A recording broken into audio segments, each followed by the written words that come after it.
Well, hey, Daily Dosers, Chris here. Welcome to a special week. We are going to take this week leading up to Easter, this week that is traditionally known as the Passion Week, and we are going to break down every day what Jesus was doing this week. And so I'm just going to be able to spend this morning time with each of you and just go, hey, let me remind you the week we're in, what Jesus did a little over 2,000 years ago on each day this week, and kind of get our hearts and our minds into what our response should be in this time, and also into Easter as it approaches this weekend. So I'm going to do this in the book of Mark. Why? Because we haven't spent much time in the book of Mark as a church recently, only 57 weeks. And by far my favorite gospel. And here's the other reason. One of the reasons we did our study in Mark, our last study at our church, was because, as we've said, it's a shorter book. When we get to these chapters in Matthew and Luke, they're like 60 verses long. And for a daily dose, I'm already using up a minute of my time. Here we go. Let's talk about what happened yesterday. Palm Sunday, to start this week off. Jesus, as he approaches Jerusalem, as he tells all of his disciples, this is a place I'm going to die, not to conquer. He tells two of them, go into the town and find a donkey, one that no one has ridden on, and bring it out to me. And so they do that. They untie the colt, they bring it out to him, he gets on it, and now the familiar story. They went ahead and they found a colt outside in the street, tied at a doorway. And as they untied it, some people standing there asked him, what are you untying that colt for? And they answered as Jesus had told them to, and the people let them take it.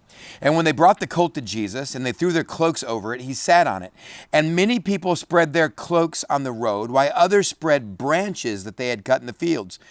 And those who went ahead and those who followed started to shout, Hosanna! Blessed is he who comes in the name of the Lord. Blessed is the coming kingdom of our father David. Hosanna in the highest. And Jesus entered Jerusalem and went to the temple. He looked around at everything, but since it was already late, he went out to Bethany with the 12.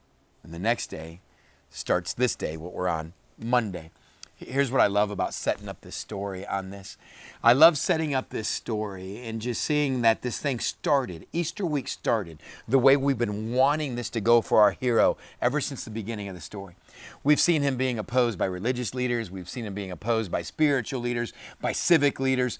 We've seen him being opposed by the Romans. And now finally, he comes into the headquarters. He comes into the temple, the main temple. He comes into what would have been their capital city. And finally, he gets the ticker tape parade. Finally, people start throwing branches in front of him, throwing their cloak, the most expensive pieces of clothing you had. Usually people only had one cloak. Started putting that in front of him. He's riding in on this donkey. He's head and shoulders now above the crowd. And finally we get the chant, save now, Hosanna, Hosanna. Finally we get the crowd picking up the chants, blessed is he who comes in the name of the Lord. And I'm like, yes, they're finally getting who this Jesus is. To come and show up in someone's name and to come in their power and their authority. Blessed is he who comes in the authority in the name of God. And then finally, blessed is the coming kingdom of our father David. Is this the Messiah? Is this the one the prophets and the kings had promised and been waiting for? And blessed is his coming kingdom. They get that Jesus is about to bring in a whole new kingdom, and the crowd erupts and they're cheering and they're chanting. And as he goes to the city gate, he goes into the temple just to look around. But because it was nearly evening, he went back outside the city where he and his disciples were going to camp. I love the end of this. He walks into the enemy headquarters just to show himself. The guys that are now put a price on his head, they're all trying to figure out how to capture Jesus. He walks into their meeting just to let them know there's a new sheriff in town. You may be looking for me, but I have found you. And just one of the most bold, beautiful, strategic moves of any hero in all of history. But Luke 19, when you read the story, gives us this little glimpse. It said, Jesus went and he cried over the city and said, oh, Jerusalem, Jerusalem, if you had only known what this was about. As we run into this Easter week, may I encourage you. What do you sing to Jesus for? What do you pray to Jesus for? What do you shout to Jesus for?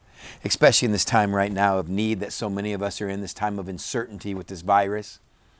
Be careful that we don't start to celebrate praise, call out to Jesus, and he hears our prayers and he cries. See, the crowd's chanting, bless our lives, bless our lives. Bring your power, bring your authority, bring freedom, bring prosperity. And Jesus cries at his parade. Says, if only you knew I came to suffer, and I'm going to invite you to suffer with me. If only you knew I came here to change your life, not to bless your life. No one in the crowd is chanting, change our life. They're chanting, bless our life. As you and I meet for the next few days, we're going to watch Jesus and this crowd start to split. People become to find out more and more. People come to find out more and more. This guy hasn't come to give me freedom and prosperity. He's come to sacrifice and to suffer. I'm not into sacrificing and suffering. I'm into prosperity. And this begins the Easter week for them. I wonder how it begins the Easter week finding us. How much does Jesus long for our prayers of Jesus change my life versus my prayers of God bless my life? That's how it started then. We may want to see before we enter tomorrow. How does it start for us today?